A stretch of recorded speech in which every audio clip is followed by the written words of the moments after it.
You read that title right. Straight out of birth, the universe decided to down some BCAAs and hit itself up with some Dianabol. No thoughts, just swole.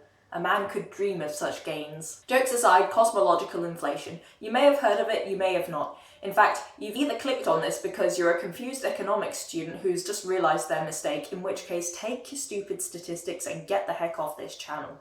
I'm just kidding, you can stay. Or you are, like many of my friends, were a cosmology student who everything was fine and mathematically and physically dandy up until one point where your lecturer just shows up and goes, right, so we have so many flaws with this system that we need to fix right now. And you're there going, what? I'm not making fun of my lecturer, by the way. He is absolutely fantastic. And I already knew about inflation before he actually taught the lecture, so I kind of figured what was going on. So coming into this, I will assume you know at least a little bit about the Friedmann equations. You should know about the CMB, and also just have a general idea of what simplicity, symmetry, and unification essentially is. If you don't, I'll just quickly run through this, but this will not cover everything. So the Friedmann equation is arguably one of the most, if not the most important equations in the entirety of space and cosmology itself. It essentially explains how expansion changes and essentially the Hubble parameter changes over the course of the universe and over the course of time. It depends on a lot of factors, importantly the mass and density, which is why we have the gravitational constant and density in the equation, and I'll just write it up over here. So we've got Hubble's parameter squared equals a dot over a. Nearly forgot that one.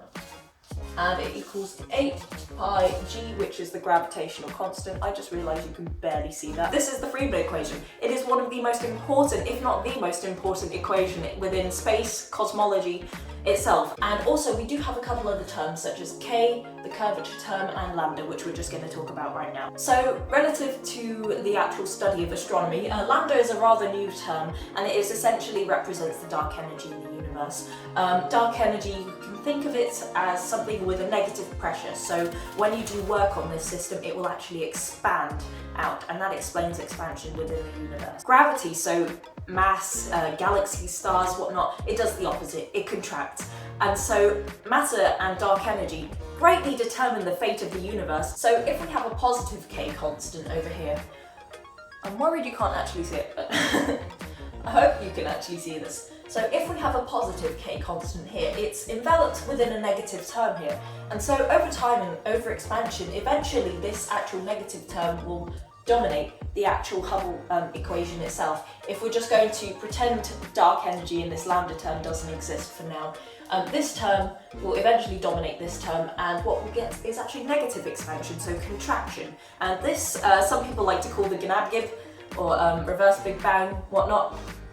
This is typical of a spherical universe, so spherical geometry. So in the case of a negative constant, we'll actually end up with this entire term becoming positive. And because at the actual expansion, the scale factor itself is proportional to Hubble's parameter, what we'll get is just eventually moving into constant expansion. That is typical of a hyperbolic universe. So you might not understand what hyperbolic geometry is. It's basically a saddle shape. Coral reefs have hyperbolic surfaces, so if you want to have a look at those, that might help you get your head around hyperbolic geometry. It's very confusing, but it's okay, we don't need to learn about that for now. Finally, for a flat universe, and the universe is not physically, literally flat.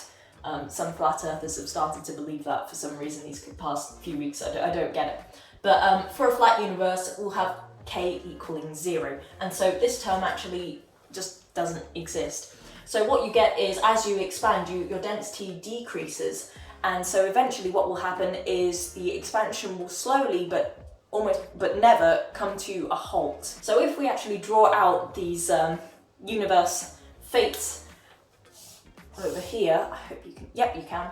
For a curved universe, we do get some expansion, and then this kc squared term will dominate, and that's a positive k, and so we'll have contraction. So that's k is greater than 0. For a negative k term, you'll have this whole term becoming positive, and so eventually that the expansion will become a constant, so k is less than 0, and for k equaling 0, expansion very slowly, but pretty much never comes to a halt. So K equals 0. What's interesting is that when we actually look at, the universe itself, we don't find any of these curves, which is quite worrying, but that's why we have the lambda term. So when we actually research galaxies and try and figure out how expansion is, how expansion is expanding, how the universe is expanding in the universe, what we found is actually acceleration, which we did not actually expect, and our models do not show at all. So this is why we have essentially the dark energy term. Right, that is somewhat better. I think this angle is somewhat better, so we'll stick with it for now.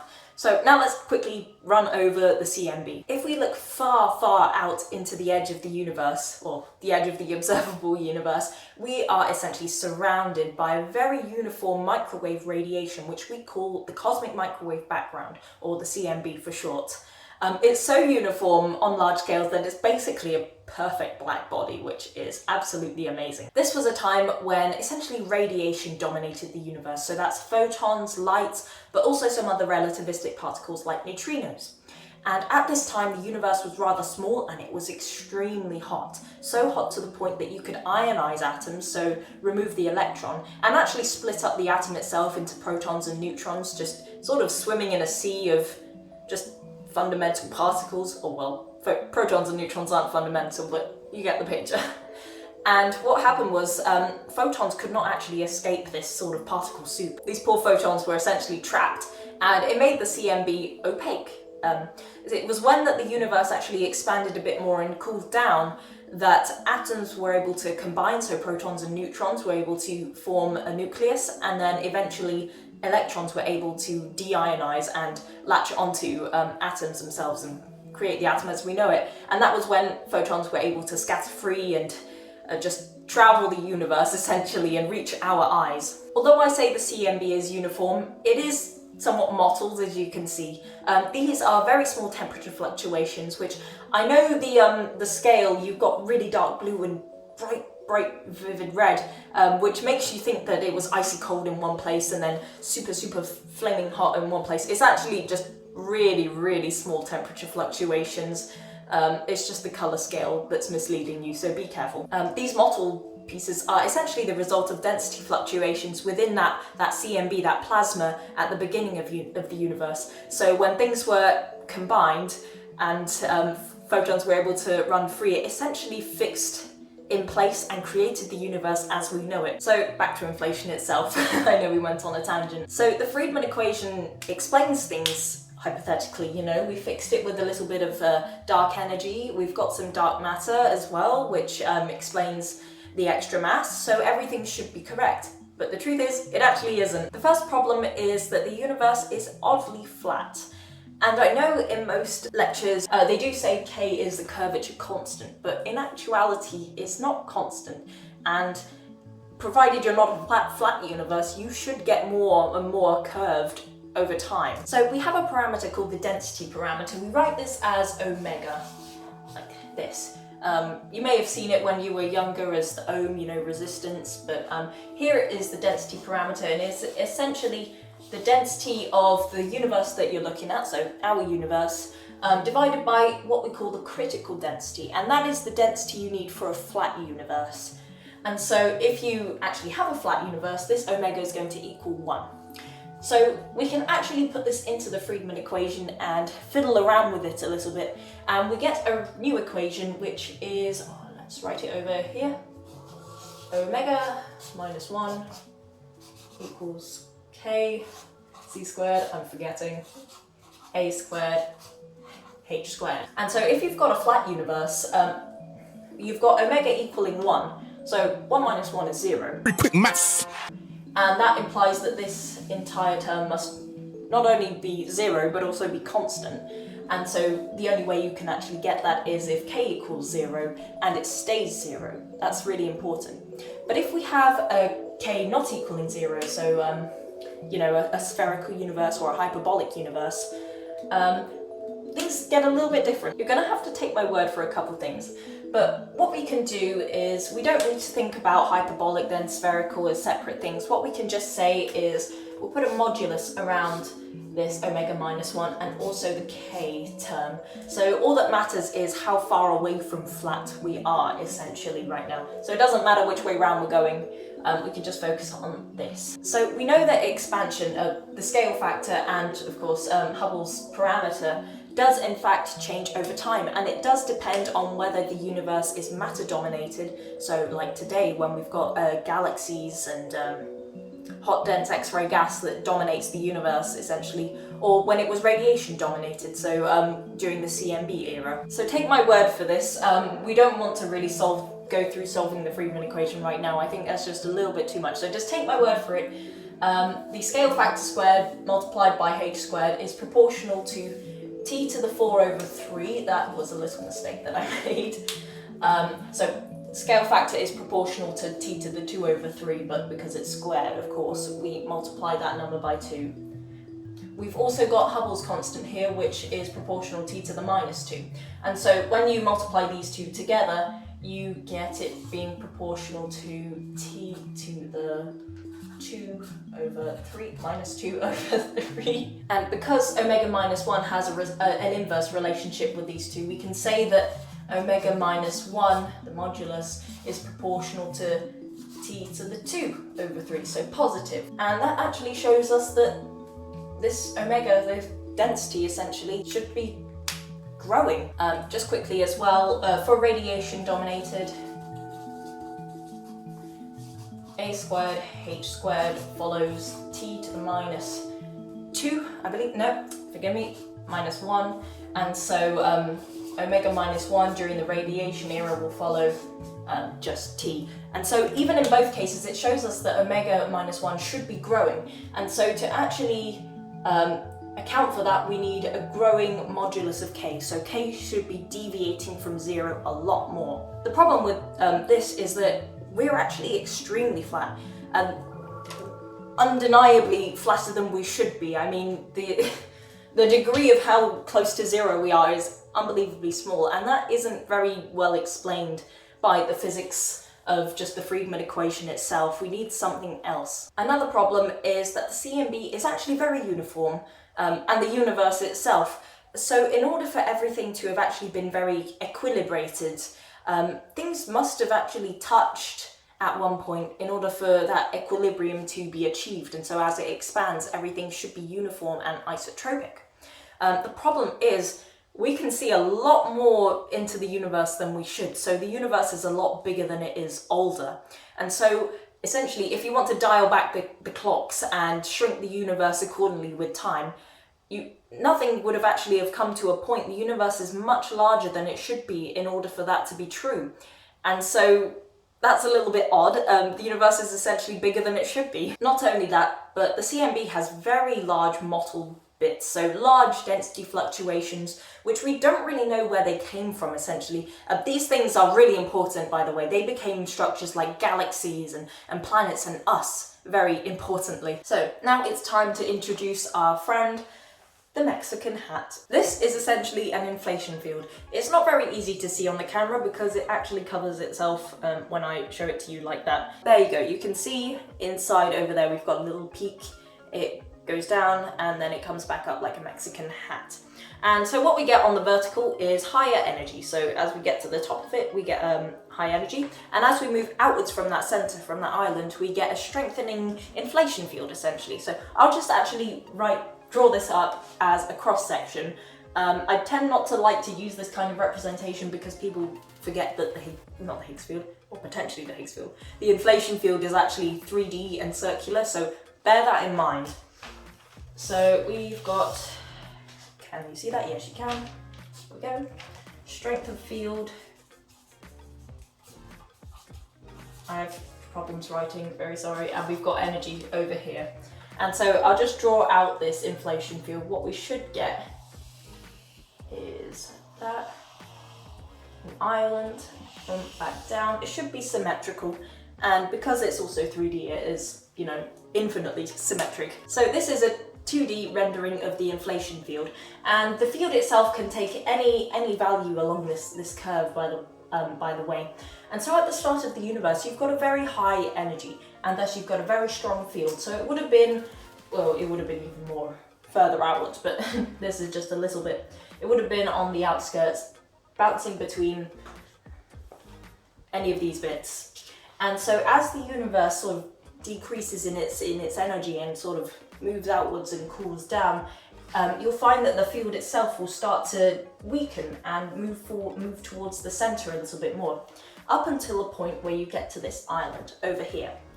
And this is what we call a metastable state, sorry. So as the field would have cooled, it likely would have picked to sit right on top of this lovely little island. And the reason it's called a metastable state is because it's not an actual minima over here. I mean, relative to here, to these bits, it of course is a minimum value, but it's not a true minima. It's not a global minima like here, where the actual energy is in fact zero. So as the universe will still be dropping in energy, the energy of the universe will still continue to decrease, but the field will be in this metastable state. And this discrepancy is essentially a false vacuum. You might wonder what that is. It's essentially something that gives rise to negative pressure in this specific case over here. And this negative pressure generates mad expansion, incredibly huge amounts of expansion. But eventually the Higgs field, not the Higgs field, the inflation field will finally roll down the side to somewhere along the actual true minima over here. And the energy of the universe will match the field and it will phase into a true vacuum. The implications are heavily uncertain. We really don't know how inflation works really. But what we believe is once it gets to that true vacuum, the actual essentially energy decays into fundamental particles, which may even include force carriers, like photons and other bosons. Which will be rather interesting, and it would imply some things about unification during the early universe. The problem is we don't really know too much about this yet, and only time, or maybe we'll never understand what's actually going on with inflation. When I was crocheting this little inflation field, I decided also to make a little false vacuum. So this would be, the height would be the discrepancy in the energy, and thus be the false vacuum itself. So I thought that was quite fun. So I've had conflicting numbers thrown at me by different lecturers, but we believe this expansion would have expanded at least by a factor of 10 to the 26, although one of my lecturers has said 10 to the 100, which is both values are staggeringly huge, by the way. And all of this would have been done within well less than a second. In fact, it would have been 10 to the minus 34 seconds, if I remember correctly, which is an unbelievably short amount of time. It's unfathomable the scale at which this universe was inflating and expanding at this time. I've seen a lot of pictures, you get the timeline of the universe, and it sort of, you have that little point over there, and then it just goes, and then, oh, not that, you need a curve, and then it sort of just slowly starts to curve like that. Yeah, this is essentially inflation right here. And this is a good way to actually sort of comprehend what's going on relative to the current universe, because inflation just is unbelievably large. Let's have a look at what inflation actually solves. Does it solve these problems that I laid out in the first part of this video? So one of the problems I initially said was that the universe was flatter than expected. And in some ways this inflation theory does in fact explain what is going on. I've just realized this is sticking out a little bit, sorry about that. Now stay. Perfect. So when we look at the scale of inflation, it's quite clear that inflation is what's dominating expansion. If we look at the Friedman equation, this 8 pi d rho over 3 term is nothing compared to inflation, and neither is the kc squared term. So we can say that h squared, which also equals a dot over a, just for clarity, a dot is dA by dt, the derivative of the scale factor with respect to time squared, I should have said that at the start, is equal to lambda subscript I over 3. I'm going to put a subscript I there just to differentiate between the actual cosmological constant, the dark energy one, and this inflation lambda, which is a similar sort of concept, but inflation is on a huge scale compared to dark energy, so they're not the same. If we actually rearrange this, I'm going to use dA by dt instead of a dot, that form, just to make things look a little bit nicer for me. So we got dA by dt is equal to, move the square root, so we got lambda the square root, move the square to a square root over 3i, and then you multiply that a over there. And so we have an expression for the rate of change of the scale factor. What we can then do, which is rather cheeky, is move the dt over here.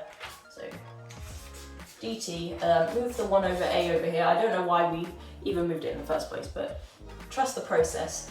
We can also put some integrals in front, and we can get a solution for a of t. So a, which is equal to, sorry, proportional to, no, is it equal?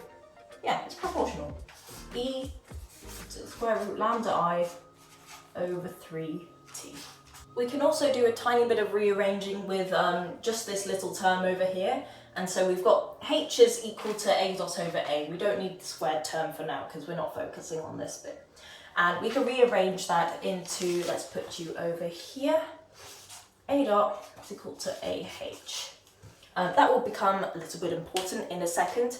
And also, if we have a look at the previous equation that I wrote, lambda minus 1 equals k c squared over a squared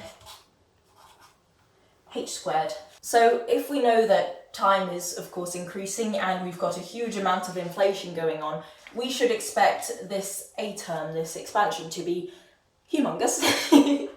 And so, of course, the increase implies that the derivative, this a dot term, I know I've scribbled things out, very sorry, this a dot term should also be much, much greater than 0. So if we write that out, we know that d a dot over dt should be well over 0. And thus, because those are equal, we've got d ah, oops, I should put that in brackets, by dt is also greater than 0. And so if we have a look back at this equation, a greatly increasing a squared h squared must also imply that this omega minus 1 term should actually be decreasing, and so curvature actually flattens. This is the part where I kind of struggle a little bit, as you can probably tell. As you can probably tell, I've taken multiple takes of this because this is the part where I kind of struggle a little bit to comprehend, because it's just a bit crazy. Not only that, I think the most easy problem to solve with inflation is that the universe is bigger than it should be, which I think that's kind of shown right now, because inflation expanded the universe to huge amounts. Kind of explains how things could have actually been touching at the start. When inflation ended, the actual inflation field itself decayed into matter, and so that it actually explains the abundance of CMB particles that we see, and also allows for large blobs within the CMB that would have formed large density fluctuations, and thus us and galaxies and amazing things in the universe that we can look at today. Anyway, thank you very much for joining me on this rather weird ramble on inflation. To tell you the truth, I really don't know that much about inflation. It is one of the topics within cosmology that I'm least confident in. And so me making this video might sound a little bit silly, because why would I talk about something that I don't really understand too well myself? But the whole point of me making this was not just for you to sort of understand things and hopefully learn a bit of maths and apply that to the concept a little bit, but mainly for me to consolidate my learning that about inflation, which has actually helped me, I think. But yes, thank you very much for joining me. Thank you once again for 500 subscribers. I know I said it in the last video, but still thank you very much again. In the meantime, I'm going to finish off my third coffee, and I'll see you guys soon.